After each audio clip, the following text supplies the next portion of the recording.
Hi, ladies. Hi, how Hi, are you? Christine. Good afternoon/evening where you are. Yeah. Evening on pre-evening, right? On this end. Yes. Yeah. So we are now in week 7, and I know we have quite a few people following along, so they'd love to hear how you're doing. I'm Justine Sanfilippo, as the name tag says, which is backwards, but I love it because it was a present. Health coach and nutritionist and author of the book, Lose Your Inches Without Losing Your Mind. And my website's happyhealthypeople.com. And then I have Jennifer and Kajenwa here with Dash Public Relations following my program. So let's just dive right in. I mean, the topic for week 7 is fitness, which we sort of chatted about before. But first, I'd just love to hear from both of you. How have you been doing? Especially Jen, we missed you last week. So how are things going for you? Yeah, sorry about that. It's been crazy. We've been traveling for work. You know how it is. Things have been going pretty good. There are a few days that occurred where schedules get busy and I did not follow eating the way that I normally would. There is a new Mexican restaurant down the street that opened up. So when you can get empanadas real fast, real cheap, it happens. And I also was so busy, I noticed that I wasn't even drinking all of my water. And I did notice that I was feeling crappy. I was feeling tired. I've been getting headaches. So now that I'm back home, I've started to drink my water again. And it's just amazing how much better you feel just in doing that, just that one little thing. Yeah. So it seems like since you were following all these different new habits, when you kind of get a little off track, and yes, new restaurants opening up, I know that's exciting. We have to try what's going on. But it seems like you're sort of feeling the effects of not being as healthy as you have been, more so than like before. Like if you had tried out a new restaurant or not had as much water, do you think you would have noticed? Definitely not. Definitely not. I noticed it immediately. I could feel the sodium, like I could taste it in my mouth. Your mouth feels like almost like it's burnt, but it's just that so much salt. So I noticed that right away, and I felt cranky, and it just didn't feel great the next day. Okay. So those are good points. I mean, stuff comes up in life. So Ms. Kajenwa, how are things going for you? Well, yeah, I was just thinking maybe we should call it the Stuff Comes Up in Life edition, because that's exactly where I've been. And sometimes I felt in this last week that I hit a wall, which was crazy. Like, the image of the dancing burgers again came through, and then someone comes over to visit from somewhere far away, and then it's restaurant after restaurant, or bar after bar. And you feel sometimes when other people are on vacation, quote unquote, that you should then just do whatever, right? I've been craving going to the gym. I truly have. And I've been enjoying that process because I find that my body is stressed when I don't have a release or some kind of outlet. I'm really enjoying that feeling again. So, if nothing else, I figure, I'll eat what I want and then I'll work out to kind of counter. But it was a tough last 7 days, just because stuff goes on, right? And stuff comes up and you're either really exhausted or working really hard or feeling overwhelmed or dealing with like a number of things that just make you want to run to that emotional comfort that food sometimes brings. So that's kind of, what I've been working with. Yeah. Okay. Well, it's interesting how, since we've been getting into the fitness and exercise habit, you're now craving it. I mean, how cool is that? And it does help sort of balance out when we're, eating or drinking, whatever. But also what I like is that it seems that you have this awareness now that, okay, I'm not feeling as good as I have been because I've been going out, because I had company, because of this and that, and that you want to get back on track. So it's similar to what Jennifer's saying, is that maybe in the past you guys may have not noticed. Right. Because, you have your fast-paced, like, PR people. Like, you may have not have noticed how you were feeling, like, feeling tired seemed more normal, or feeling out of it may have seemed normal. But now it's like, I don't like that feeling, so I'm going to, like, take action. I have this awareness and, just move forward in a positive way. Yeah, I totally agree with that. I think beforehand, I easily would have just related back to, we just had a long day, I'm just exhausted, it's mental exhaustion, but it's not. It's so much more than that. And you know, what you put into your body really affects everything, how you think, how you act, just how you feel. So I'm glad for the program. Yeah, I'm glad for the program. One thing I also noticed is I've had juice sitting in my fridge. Somebody bought it, and I never felt inclined to like guzzle that. Whereas for a long time, you know, I'd guzzle lemonade, like I binge eat on lemonade. Or, you know, for you it was Coke probably, right, Jen? Like, you know, and yeah, I find my palate doesn't crave it as I used to, which I find really interesting. And I'm loving having, you know, I'm going to show you guys my jerky that I got. And maybe you can tell me, Justine, based on what's in there, if it's, you know, to have 1 piece or 2 pieces or how many pieces for that jolt of energy that you sometimes need. Okay, yeah, sure, absolutely. And how great that you guys, yeah, you're just craving less stuff. And it is true that our taste buds change as we choose different foods and choose different beverages, or you know, not have certain beverages. The taste buds actually do change. I mean, really, our skin in general is constantly rejuvenating itself or shedding layers. Like it's like our skin is like a living thing, and you know, it's all of our cells are too. So yes, our taste buds change, which is really cool. I mean, way back in the day, I would crave sugar like crazy.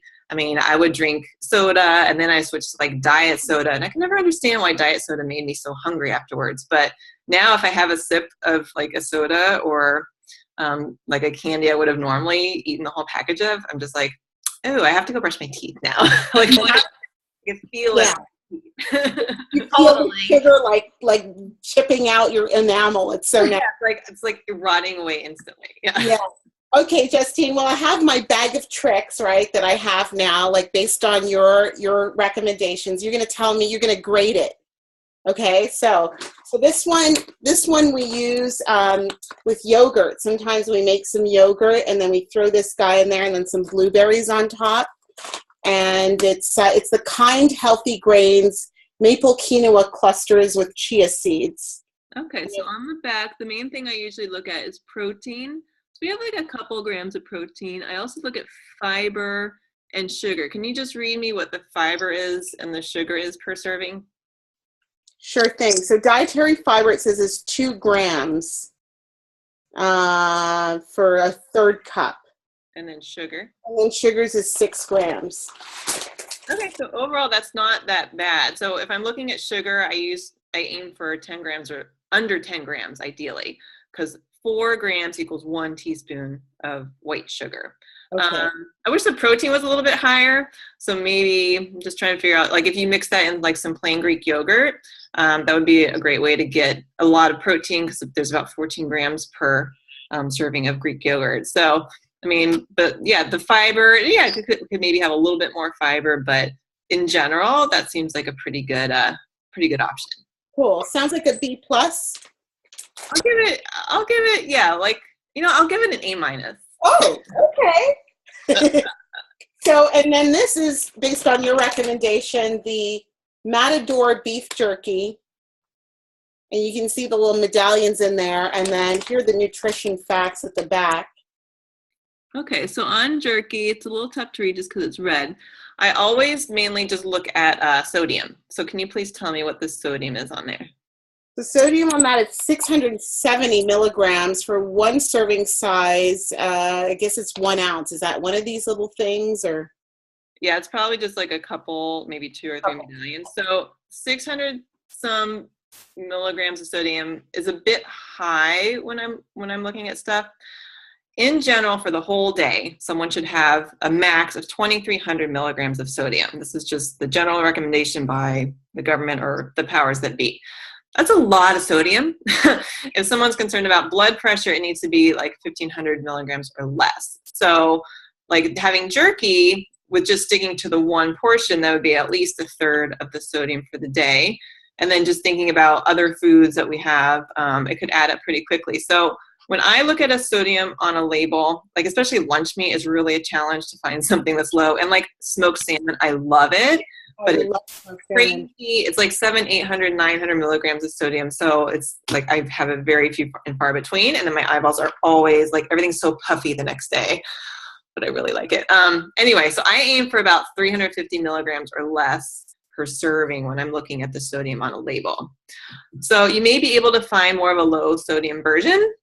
Sometimes a turkey jerky might be a little bit less as well, but that's the main thing. So otherwise, when you have that one, I mean, yes, you could finish the bag. I would just stick to like the 1 ounce. So it's probably about 2 or 3 in a setting. Got it. Cool. That one gets I'll give it a B minus. But I'll give you A for effort because it's protein versus sugar. Okay. Candy or juice or whatever you would have had before. So it's definitely, a step in the right direction. Right. Also, just like unsalted nuts are great because low sodium, high in protein, high in healthy fats. Yes, those are some of the best easy portable snacks that you can have. So anything else sitting over there? Oh, an old cookie that we never ate. Yay! Some Terra chips, what they give you on JetBlue. Okay. I mean, honestly, if you have that chip craving, something like that is fine. I mean, corn chips, tortilla chips, I have those. It's no big deal. It's better than potato chips. It's not a production. Yeah, just a few seeds, some pretzels. I don't really do pretzels, but some people do. Yeah, here and there again. So pretzels are pretty much just like an empty calorie. You have them go again more low salt unsalted. But if you just want to crunch, then just have a little bit. Anyway, so let's move on. So this week is fitness, and you guys are getting into your routines. I know Jen was doing some walking/running. Could Jen, you like your gym now and your classes? So the main thing with fitness is, since we established it a couple weeks ago, is the idea was to get into this routine of like moving the body more. And now we're to the point where we could see, do you like what you're doing? Is it easy to fit into your schedule? Like, is this becoming more of a second nature sort of thing? And then also I've talked in the book about cardio and strength training. So it's really important to, yes, cardio is great. It's great for the heart. It helps burn fat and all that fun stuff. But it's really the resistance training and the strength training that shapes the body. That's what tones and shrinks. So you could just do cardio all the time and like you'll get a little toning, but that's when you can end up being like the skinny fat, like stuff just kind of sags. You really want to get in that resistance training as well. And that could just be as simple as lunges, squats, push-ups, even on the knees, just any sort of body weight exercises. Boost the metabolism. Plus, what's really cool is after you do a strength training workout or a body weight workout, you burn more calories for the next 38 hours versus if you just do cardio, then you burn more calories for the next 2 hours. So that's why it's even more important to really like work those muscles and lift some weights, because you're going to burn more calories all day long. So thinking about your fitness, let's just set some goals for this coming week that you both feel confident that you can achieve. So I started this week, I have a ballet bar in my house. And instead of just doing regular ballet, as you know, I'm preparing to go back to dance class with my instructor. I did the bar method. And I know that's kind of a new craze, and I really haven't done it before. And it really whooped my butt. It was pretty intense. It was about an hour long. I had to stop the video and catch my breath like 5 or 6 times. But I was so proud because I did it. I'm like, there's no way I could do any more. And then you just hit play and you get up and you finish it.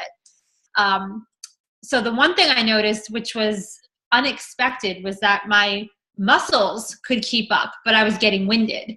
So now I've been trying to run a little bit more and build up my stamina that way.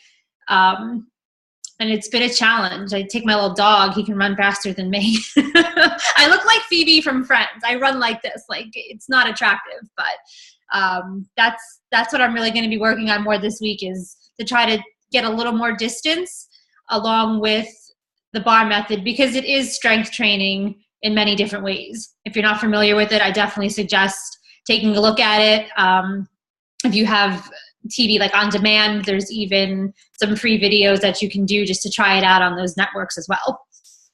Yes, awesome. So you're going to build your stamina. You're working those muscles with the bar method. I have tried a few classes in my gym, and it's, yeah, surprisingly challenging because you're doing all these reps of the same movement, like barely moving, and just like everything's just quivering and shaking. And it's great.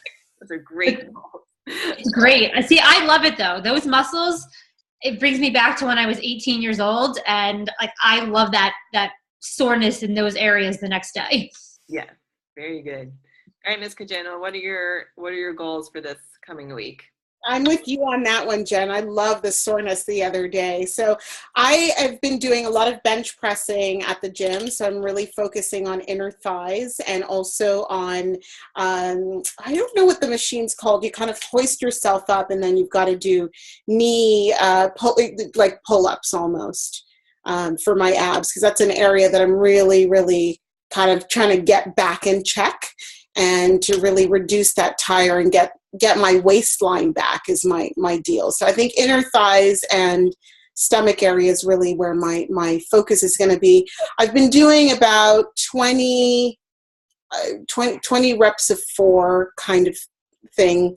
With stomach, I can't go as hard, but I'm seeing my strength pick up every day, which is awesome. Awesome. So focusing on the tummy, because you had a baby a while ago. Right. And you get kind of soft, as they would say in New York.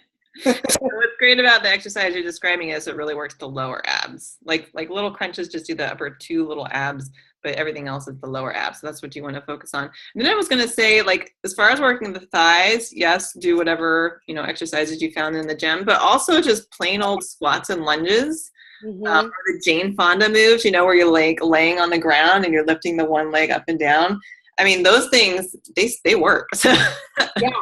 I feel you'll have to do one for us, for the folks at home, for those of you who want some simple, easy ways to make it happen.